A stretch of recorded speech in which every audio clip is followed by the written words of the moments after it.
Number 7 अपने आप में एक मैजिकल नंबर है। 7 नंबर का मतलब जादू। और जब भी मैं जादू के बारे में सोचती हूँ या 7 नंबर के बारे में सोचती हूँ, तो सबसे पहले मेरे दिमाग में आते हैं महेंद्र सिंह धोनी यानी कैप्टन कूल। आपको याद ही होगा कि वो हमेशा 7 नंबर की जर्सी के साथ खेलते थे और उनका बर्थडे भी 7 जुलाई को आता है।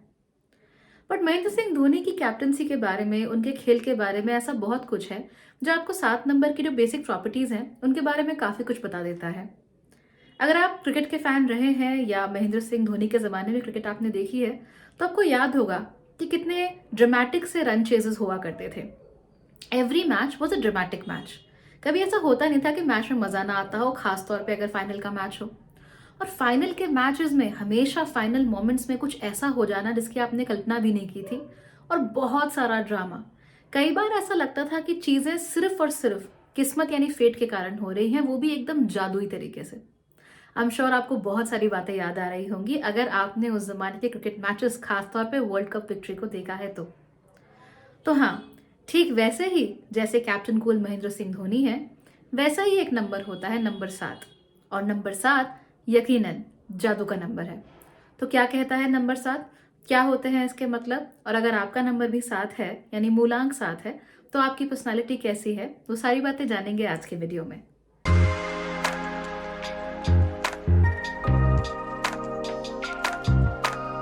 Hello everyone and welcome to Bhagyashree holistic lifestyle, वो जगह जहां पर अपने जीवन को होप, मीनिंग एंड फुलफिलमेंट देने की हम कोशिश करते हैं लाइफस्टाइल चेंजेस के थ्रू।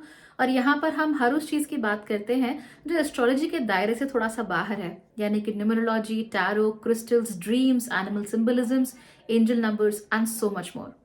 अगर आपको इन सब चीज़ों में इंटरेस्ट है और आप लाइफस्टाइल चेंजेस भी करना चाहते हैं अपनी ज़िंदगी में, तो आप इस चैनल को ज़रूर सब्सक्राइब कीजिए और उसको अपने दोस्तों के साथ शेयर करना बिल्कुल भी मत भूलिए। आज हम बात कर रहे हैं नंबर 7 के बारे में। अगर हम वेस्टर्न एस्ट्रोलॉजी या न्यूमरोलॉजी के हिसाब से देखें, तो 7 नंबर को कनेक्ट किया जाता है नेपट्यून के साथ। लेकिन अगर हम इंडियन फिलॉसफी और न्यूमरोलॉजी को देखें, तो वहां पर 7 नंबर को कनेक्ट किया जाता है केतु के साथ। नेपट्यून अपने आप में एक बेहद ड्रीमी और मिस्टीरियस प्लैनेट है, यानी ख्वाबों ख्यालों की दुनिया में रहने वाला प्लैनेट। उसको सच्चाई और उसके धरातल से आज सच कोई मतलब नहीं है और काफी मिस्टीरियस है। एक हल्के नीले रंग की आभा लिया हुआ यह प्लैनेट ऐसा लगता है जैसे वो कोहरे के पीछे ढका हुआ हो या छुपा हुआ हो। तो इसी वजह से इसके साथ एक मिस्टीरियस प्रॉपर्टी हमेशा जुड़ी हुई होती है। और अगर हम इंडियन फिलॉसफी और उसकी न्यूमरोलॉजी की बात करें, तो यहाँ पर आ जाता है केतु। केतु राहु का दूसरा भाग है और वो भाग है जो एक्टिव नहीं है, यानी कि वो भाग है जो इनएक्टिव है, या यूं कहें तो डिटैच्ड है हर एक चीज से। वो चीजों में रहता तो है पर उनके साथ कभी भी एंगेज करना पसंद नहीं करता। इनफैक्ट आपकी कुंडली में केतु कहाँ पर है, वो आपको ये बता सकता है कि आपके अंदर नेचुरल टैलेंट कहाँ है, लेकिन वो टैलेंट जिसको आप इस्तेमाल करना बिल्कुल भी पसंद नहीं करते। अगर आप और जानना चाहते हैं केतु और नेपच्यून के बारे में, तो मैंने इस वीडियो के नीचे कमेंट में इन वीडियोस के लिंक्स दिए हुए हैं। Go and check them out. Ketu के बारे में आपको बहुत कुछ जानने को मिलेगा, नेपच्यून के बारे में बहुत कुछ जानने को मिलेगा मेरे पहले चैनल भाग्यश्री होलिस्टिक एस्ट्रोलॉजी में। एंड आई एम श्योर कि इन जो प्लैनेट्स हैं उनकी एनर्जीज के बारे में आपकी जो जानकारी है वो इतनी अच्छी तरीके से बढ़ जाएगी कि न्यूमरोलॉजी हो चाहे एस्ट्रोलॉजी, हर जगह आप बस नाम सुनते ही जान जाएंगे कि प्रॉपर्टीज क्या हैं और कैसी हैं। नंबर 7 अपने आप में एक बेहद अमेजिंग नंबर है। It's truly magical. दुनिया के कोई भी स्पिरिचुअल ट्रेडिशन हो, वहां पर आपको 7 नंबर हमेशा देखने को मिलता है। भारतीय ट्रेडिशंस की बात करें तो वहां पर आपको 7 चक्र देखने को मिलते हैं। आपको बाहरी कुछ ट्रेडिशंस में 7 स्टेप्स देखने को मिलते हैं, यानी 7 सीढ़ियां देखने को मिलती हैं स्वर्ग तक जाने की। स्वर्ग आरोहण की 7 सीढ़ियां आपको देखने को मिलती हैं। इसके अलावा आपको अगर क्रिश्चियन जगहों पर जाना है या उनके मिथोलॉजी से अडॉप्ट करना है, तो वहां पर आपको 7 डेज मिलते हैं जहां पर भगवान ने सृष्टि का निर्माण किया और 7वें दिन फिर आराम किया। इसके साथ साथ ही 7 नंबर के साथ कई सारी और चीजें जुड़ी हुई हैं, जैसे कि हफ्ते में 7 दिन होना या फिर 7 सुर होना, and so on and so forth. In fact अगर देखा जाए तो इंडियन जो एस्ट्रोलॉजी है उसमें भी जो प्रॉपर प्लैनेट्स होते हैं वो 9 नहीं होते, 7 होते हैं, क्योंकि बाकी 2 ग्रह राहु और केतु इन्हें छाया ग्रह माना जाता है। यहां तक कि जेमिनी एस्ट्रोलॉजी में भी हम 7 कारकों के साथ काम करते हैं। इसीलिए जो ये 7 नंबर है ये अपने आप में बहुत ही इम्पोर्टेंट होता है और दुनिया का लगभग हर एक तरह का जो ट्रेडिशन है या कल्चर है उसने 7 नंबर की महिमा को बड़ा माना हुआ है। यहाँ तक कि अगर आप जैकपॉट जीतते हैं, आपको मालूम है ना वो मशीन्स जहाँ पे आप एक स्लाइडर या लीवर प्रेस करते हैं और फिर 3 सिंबल्स एक साथ मैच होते हैं तो आपको जैकपॉट लगता है। तो जैकपॉट अक्सर 777, ये जो 7 नंबर 3 बार रिपीट होता है उसके आने पर आपका जैकपॉट लगता है। अगर देखा जाए तो 7 नंबर एक तरीके से किस्मत का नंबर होता है। It is a number of fate. जहां पर भी आपको 7 नंबर नजर आ रहा है वहां पर आपको मान लेना चाहिए कि चीजें अब आपके हाथ में नहीं है, वो हमेशा किसी और बड़ी शक्ति के हाथ में रहती हैं और वो बड़ी शक्ति ही अब चीजों को चला रही है। मुझे एक मूवी याद आती है, रब ने बना दी जोड़ी। उसमें भी ऐसी ही एक लाइन है। आपको मालूम है वो लाइन कौन सी है? अगर हाँ तो कमेंट्स में जरूर बताइए, क्योंकि वो लाइन भी बताती है कि अब ये कहानी सूरी नहीं लिख रहा है, अब कोई और लिख रहा है। There is a higher power जो कि अब आपकी कहानी को या आपकी जिंदगी को चलाना चाहते हैं। और जब आपका मूलांक ही साथ हो जाता है, इन दैट केस आप नोटिस करते हैं कि आपकी जिंदगी भी कहीं ना कहीं इन हायर पावर्स के साथ हमेशा कनेक्टेड रहती है on a very spiritual level. और मूलांक आपका साथ कब होता है? किसी भी महीने की 7वीं, 16वीं या 25वीं तारीख को अगर आपका जन्म हुआ हो तो आपका मूलांक 7 माना जाता है। इसका मतलब 7 नंबर आपके लिए बेहद इफेक्टिव है और आपका जीवन क्या चलेगा और कैसे चलेगा उसमें ये 7 नंबर एक बहुत ही क्रूशियल रोल प्ले करता है।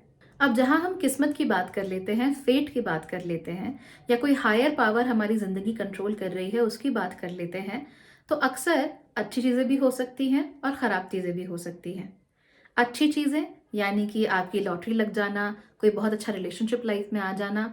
खराब चीजें बिना बात के ही या बिना रीजन के ही किसी का दूर चले जाना या फिर आपको कोई प्रमोशन ना मिलना, इस तरह की बातें। हालांकि किस्मत अपने आप में अच्छी या बुरी नहीं होती है, वो सिर्फ हमारे लाइफ में सर्कमस्टांसेस ऐसे लाती है जिसके थ्रू हम अच्छा या बुरा महसूस करते हैं। अब ऐसा कैसे हो कि हमारे जीवन में ज्यादातर चीजें जो हैं वो अच्छी हों या हमारे लिए अच्छे काम करके जाएं? उसके लिए हमें 2 चीजें करनी पड़ती हैं। नंबर 1, हमें केतु की डिटैचमेंट सीखना होता है। केतु एक ऐसा प्लैनेट है जो किसी भी कर्म के साथ अपनी ईगो को अटैच नहीं करता है। ठीक ऐसी ही बातें जैसे आपको गीता में सुनने को मिलती हैं, यानी कर्म करो और फल की चिंता बिल्कुल मत करो। जिनका दिमाग, जिनका ध्यान फल के साथ जुड़ा हुआ होता है, वो 7 नंबर वाले लोग हमेशा परेशान रहते हैं, क्योंकि केतु का बेसिक नेचर है कि वो फल या फिर उसके लिए जो किए जाने वाला कर्म है उसके साथ अटैचमेंट नहीं रखता है। फॉर इंस्टेंस, आप चाहते हैं कि आप एक बिजनेस करें और बिजनेस के थ्रू आप बहुत सारे पैसे कमाएं, तो कर्म है बिजनेस करना और उसका फल है बहुत सारे पैसे कमाना। अगर आपका ईगो इस बात के साथ अटैच रहेगा कि मैं तो बिजनेस कर रहा हूं, I am somehow better than everybody else, तो फिर आपको रिजल्ट्स नहीं मिलेंगे। अगर आपका सारा ध्यान सिर्फ इस बात पे रहता है कि मुझे तो सिर्फ पैसे कमाने हैं, तो भी आपको रिजल्ट्स नहीं मिलेंगे। लेकिन अगर आप सिर्फ काम कर रहे हैं इसलिए क्योंकि आप बिजनेस करना चाहते हैं और बिजनेस करने से आपकी और कुछ लोगों का जीवन सुधर सकता है, उनकी जिंदगी में कुछ बदलाव आ सकता है, इन दैट केस केतु आपको रिजल्ट्स दे सकते हैं।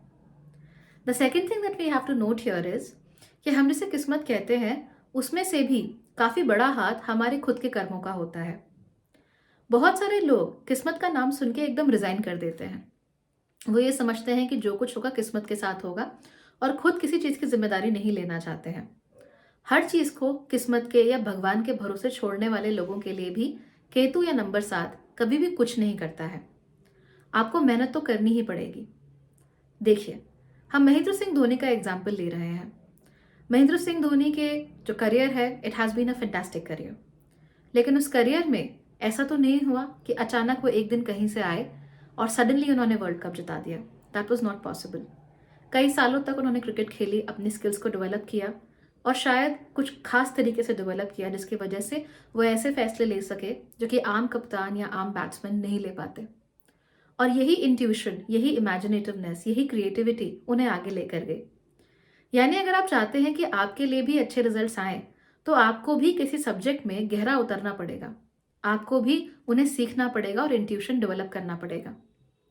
मान लीजिए कि आप लोगों की किस्मत में लिखा है कि आप लोग बहुत बड़े साधु या महात्मा बनने वाले हैं, ठीक वैसे ही जैसे गौतम बुद्ध की किस्मत में लिखा हुआ था। तो इसका मतलब ये तो नहीं है कि जन्म लेने के साथ ही गौतम बुद्ध एकदम से महात्मा बन गए थे या उन्हें ज्ञान प्राप्त हो गया था। ऐसा कुछ भी नहीं था। ज्ञान की प्राप्ति के लिए उन्हें घर छोड़ना पड़ा, सोचना पड़ा, वनों में रहना पड़ा, तपस्या करनी पड़ी और उसके बाद जाकर ही उन्हें ज्ञान की प्राप्ति हुई। अदरवाइज वो नहीं होती। कहने का मतलब ये है कि अगर आप फेट को पूरी तरीके से रिजाइन कर दोगे तो फिर केतु आपके लिए कुछ कर ही नहीं पाएगा, क्योंकि केतु एक ऐसा ग्रह है नहीं जिसके अंदर इनिशिएटिव की पावर होती है। वो डिटैच्ड कर्म तो कर सकता है, लेकिन अटैच्ड कर्म या कंप्लीटली गिव अप कर देना, ये दोनों ही चीजें केतु के साथ बिल्कुल मैच नहीं होती हैं।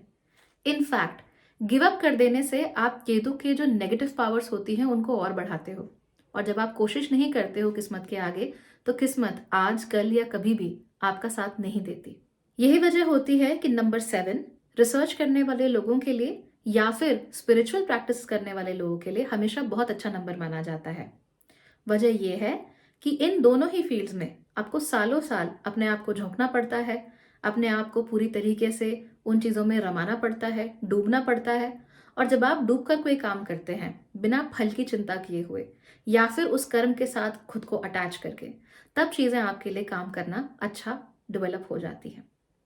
और नंबर 7 जो है वो इमेजिनेशन के साथ, इंट्यूशन के साथ भी कनेक्टेड होता है, लेकिन ये इंट्यूशन भी किसी सब्जेक्ट को पढ़कर, समझकर, उसे एक्सपीरियंस करके ही आ सकता है।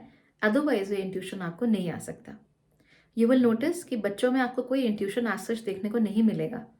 बहुत ही कम, शायद बिरले, rarest of the rare cases में you will see a child with extreme intuition about people. वजह ये होती है कि उन्होंने ज़्यादातर लोगों को एक्सपीरियंस ही नहीं किया होता, ज़िंदगी को एक्सपीरियंस ही नहीं किया होता। लेकिन ये जो कॉमन सेंस है, ये जो इंट्यूशन है, ये आपको 40, 50, 60 साल की उम्र के लोगों में ज़्यादा नजर आएगा, क्योंकि वो लोग दुनिया को देख चुके होते हैं और वो क्योंकि इस दुनिया को ज़्यादा जी चुके होते हैं, इसीलिए उनका जो इंट्यूशन होता है चीज़ों को लेकर वो रिलेटिवली बहुत स्ट्रांग होता है। जो बच्चे का इंट्यूशन होगा वो लोगों को लेकर कभी स्ट्रांग नहीं होगा।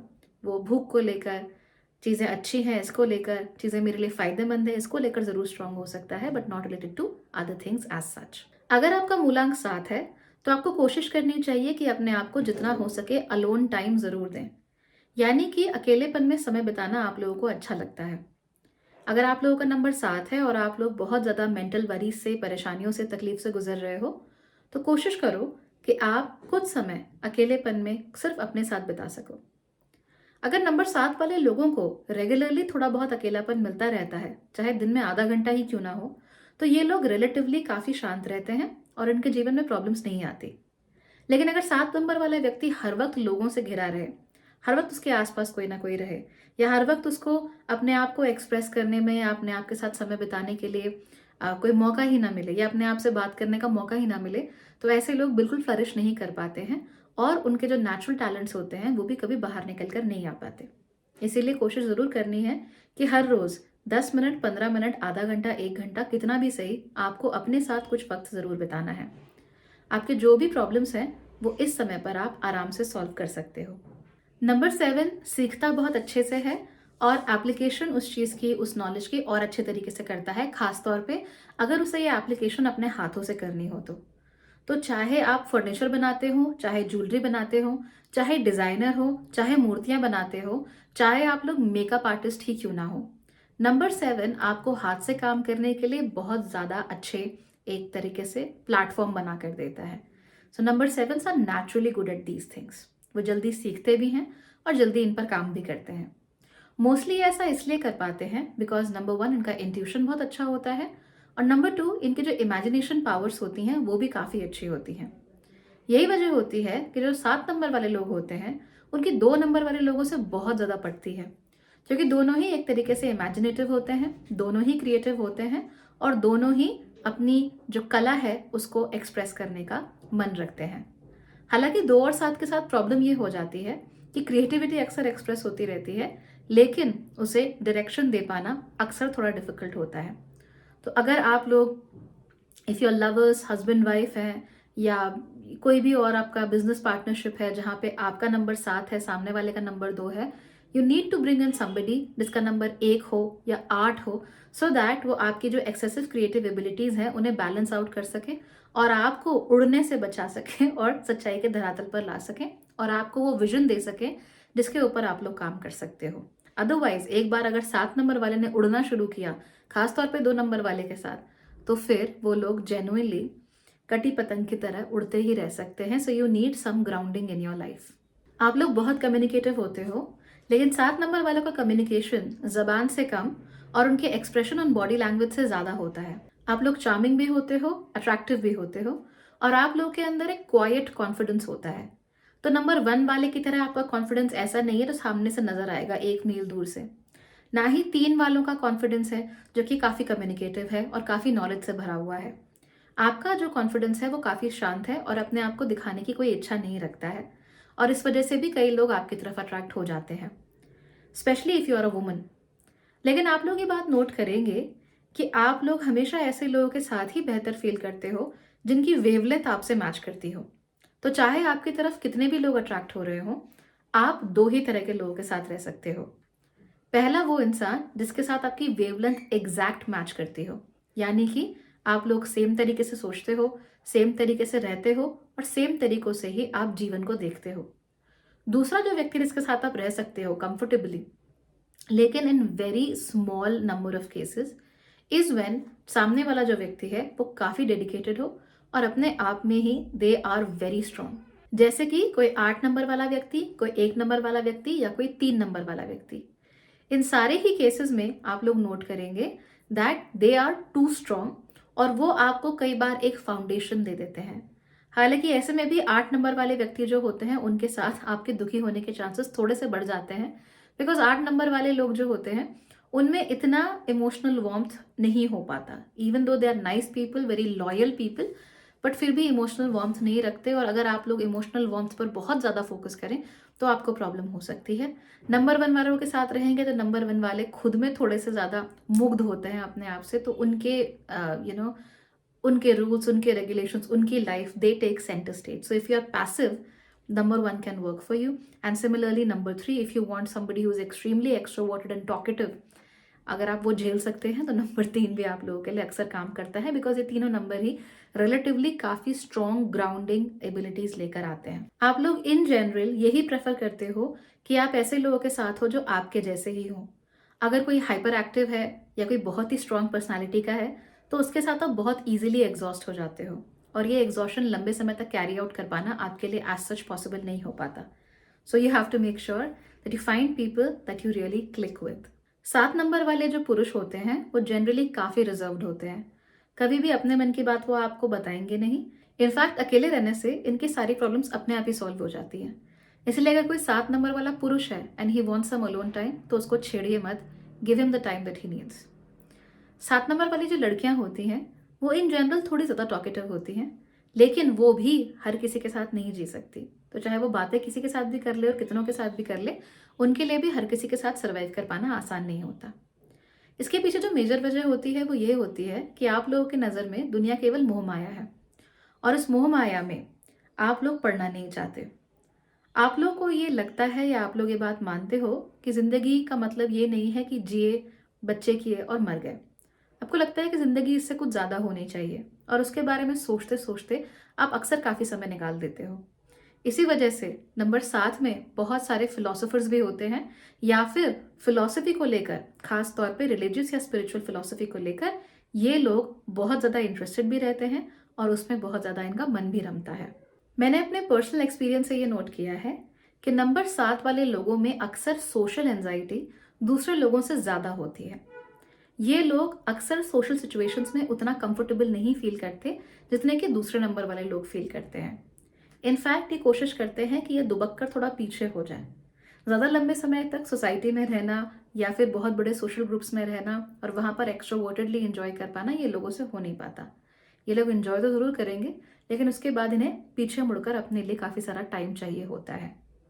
काफ़ी सारा 7 नंबर के लोगों में एक पेसिमिज्म भी होता है, यानी निराशावाद भी होता है, और डिप्रेसिव टेंडेंसीज भी होती हैं, यानी कि एक अवसाद की टेंडेंसी इनके अंदर ज़्यादा होती है और निराशावाद भी ज़्यादा होता है। ये किन लोगों में ज़्यादा हो सकता है? हमने इस वीडियो की शुरुआत में जाना था कि 7 नंबर यानी कि फेट, किस्मत। तो जो लोग सारी चीज़ें सिर्फ किस्मत पे छोड़ देते हैं, उन लोगों के अंदर ये निराशावाद थोड़ा ज़्यादा होता है। उनको ऐसा लगता है कि दुनिया बस उन्हीं के अगेंस्ट है, या फिर जो कुछ हो रहा है किस्मत के द्वारा वो सिर्फ उन्हें ही परेशान करने के लिए, उन्हें ही प्रताड़ना देने के लिए हो रहा है। तो इन दैट केस ये अवसाद जो है या निराशावाद जो है आपको ज़्यादा देखने को मिलता है। बट इन जनरल ये कुछ क्वांटिटी में हर एक 7 नंबर वाले के अंदर आपको देखने को थोड़ा मिल जाएगा, that they are prepared for the worst to happen. एक और चीज़ जो इनके लिए काम नहीं करती है वो है इनकी लेजीनेस। जो 7 नंबर वाले लोग होते हैं they always have their head in the clouds, यानी दिमाग में ये खिचड़ियाँ तो बहुत पका लेते हैं, लेकिन उनके ऊपर काम ये अक्सर नहीं कर पाते। उसकी भी 2 वजह होती हैं। या तो ये लोग लेज़ी महसूस करते हैं, दे आर ओवरवेल्म्ड, या फिर खिचड़ी इतनी ज़्यादा क्वांटिटी में बना ली होती है कि इसको कैरी आउट करना इज़ इम्पॉसिबल। वो उसके बारे में सोच कर ही दहल जाते हैं और फिर उसके ऊपर काम नहीं कर पाते। और क्योंकि यहाँ पर केतु है और केतु की नेगेटिव एनर्जीज अगर एक्टिवेट हो गई तो आप लोगों के अंदर इन जनरल लेजीनेस ज़्यादा बढ़ जाएगी और ये जो एम्प्टी फिलॉसफी है ये भी ज़्यादा बढ़ जाएगी। तो इससे आपको हमेशा दूर रहना चाहिए और जितना हो सके अपने आप को फिजिकली एंड मेंटली एक्टिव रखना चाहिए। आप लोग ये भी देखेंगे कि 7 नंबर वाले लोगों को अक्सर अपने अंदर एक एम्प्टीनेस, एक खालीपन महसूस होता है। इस खालीपन में ये लोग अक्सर इतना डूब जाते हैं कि ये लोग अपनी लाइफ पे जो प्रेजेंट मोमेंट है उसे एंजॉय नहीं कर पाते। इनका दिमाग कहीं और ही रहता है। इस वजह से अगर ये अपनी लाइफ में पीछे मुड़कर देखते हैं तो इन्हें समझ में ही नहीं आता कि इतने अच्छे या बुरे एक्सपीरियंसेस होने के बावजूद इन्हें कुछ फील क्यों नहीं हो रहा है। सो ऑलवेज मेक श्योर कि आप लोग हमेशा प्रेजेंट मोमेंट में रहें और उसे एंजॉय करें, यार अगर दुख आ रहा है तो कम से कम उसे भोगें, क्योंकि दोनों के ही बगैर आप लोगों के पर्सनालिटी की ग्रोथ नहीं हो सकती। ओवरऑल अगर आप खुद नंबर 7 हैं या किसी 7 नंबर वाले के साथ आप लोग रिलेशनशिप में हैं, आपके दोस्त हैं या आपके बच्चे हैं या पेरेंट्स हैं या कुछ भी हैं, तो आपको ये बात तो मानकर चलनी चाहिए कि आप एक बहुत ही स्पेशल क्रीचर के साथ डील कर रहे हो। ये लोग अक्सर कच्ची मिट्टी की तरह होते हैं। अगर इनको डिसिप्लिन दिया जाए, इन्हें ठीक से संभाला जाए तो ये बहुत अच्छा घड़ा बन सकते हैं। लेकिन अगर उन्हें यूं ही छोड़ दिया जाए या फिर ये खुद ही कोऑपरेट ना करें तो फिर ये मिट्टी के ढेर की तरह पड़े पड़े वहाँ खराब भी हो सकते हैं एंड इनकी life can actually amount to nothing. तो ये अपने आप में बहुत ट्रिकी नंबर है। लेकिन आपको हमेशा ये बात मानकर चलनी पड़ेगी कि अगर आप चाहते हैं कि किस्मत आपके लिए काम करे तो आपको पहले खुद के लिए काम करना सीखना पड़ेगा। If you work on your self then your fate will work for you. Thank you so much for watching.